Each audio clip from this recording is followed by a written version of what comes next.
Bonjour et bienvenue sur la chaîne Zone Bourse. Alors 2019, ça a été une belle année pour les marchés avec de belles performances et une volatilité finalement assez limitée.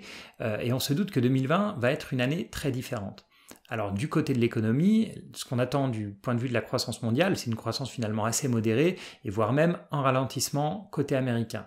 Et pourtant, les valorisations des marchés actions, notamment des marchés actions américains, sont très élevées. Donc on se doute qu'il suffit finalement d'une petite étincelle pour mettre le feu aux poudres. Alors d'où peut venir cette étincelle?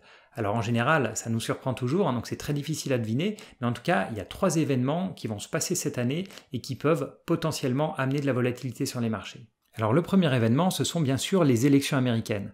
Alors Donald Trump, il est imprévisible, ça on le sait, mais avec l'approche des élections, ça va sûrement empirer. Et ces élections, elles vont amener de la volatilité, c'est certain, parce qu'on a des scénarios qui sont très différents. Premier scénario, Trump se fait réélire. Dans ce cas, ça a probablement peu d'impact sur les marchés, on connaît sa politique, très favorable aux entreprises, et puis la pression qu'il met sur la Fed pour qu'elle baisse ses taux. Donc de ce côté-là, on va dire assez peu d'impact.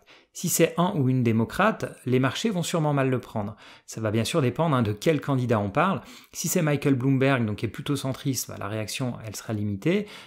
Si à l'inverse c'est Elizabeth Warren, donc, qui est vraiment à la gauche du parti et dont on entend pas mal parler, ça va être beaucoup plus violent. Elle propose d'augmenter très fortement les impôts des entreprises et puis de démanteler les géants de la technologie. Alors la deuxième étincelle possible, c'est bien sûr l'évolution des négociations commerciales. Alors il y a bien sûr l'accord partiel qui vient d'être signé entre la Chine et les États-Unis, mais cet accord, il ne résout rien. Déjà parce que les 2/3 des droits de douane vont rester, et puis ce qui a été décidé, en fait, c'est juste de mettre fin à l'escalade sur les droits de douane. C'est pas un accord à long terme. Ce qui est drôle, c'est qu'un des buts de Trump, initialement, c'était de réduire le déficit commercial et de réindustrialiser les États-Unis. Et pourtant, dans l'accord, on parle de favoriser l'investissement américain en Chine, ce qui est exactement l'inverse. Parce que si Apple construit plus d'usines en Chine, ça ne va pas réduire le déficit américain. Et si on fait les comptes, contrairement à ce que disait Trump, c'est bien le consommateur américain qui a payé les droits de douane et pas les exportateurs chinois. Alors ça s'est pas trop senti sur l'économie américaine, grâce aux énormes cadeaux fiscaux de Trump et puis aux injections de liquidités de la Fed, mais ça a coûté très cher aux Américains. Mais ce qui m'intéresse le plus, c'est pas la guerre avec la Chine, mais la future guerre avec l'Europe.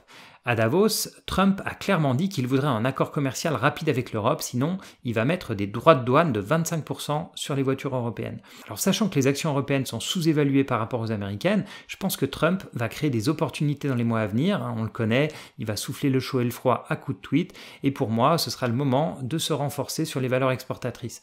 Alors on pense bien sûr aux valeurs allemandes, mais ça va toucher aussi les valeurs françaises. Troisième et dernier point qui sera bien sûr clé pour cette année 2020, c'est la politique monétaire des banques centrales.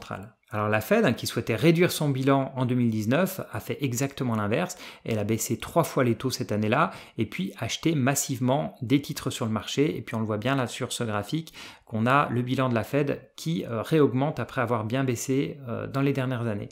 Du côté européen, c'est assez similaire. On a aussi un redémarrage des achats d'actifs et il ne faut pas se leurrer. La politique des banques centrales, elle a expliqué 90% de la hausse des marchés en 2019. Alors l'incertitude sur 2020, c'est que, on sait comment ont réagi les banques centrales dans le passé. Il y avait une croissance qui était modérée et elles ont injecté massivement des liquidités pour essayer de booster cette croissance-là. Mais qu'est-ce qu'elles vont faire avec une croissance qui va continuer à diminuer, voire même potentiellement une économie qui va rentrer en récession fin 2020, début 2021 ?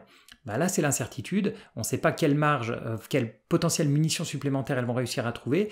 Et donc, cette incertitude-là, elle va probablement provoquer de la volatilité sur les marchés. Alors, je ne sais pas quels sont, selon vous, les risques de 2020. Mettez-le moi en commentaire. Moi, je vous remercie d'avoir regardé cette vidéo jusqu'au bout. N'oubliez pas de liker, partager et vous abonner si ce n'est pas déjà le cas. Merci, à bientôt.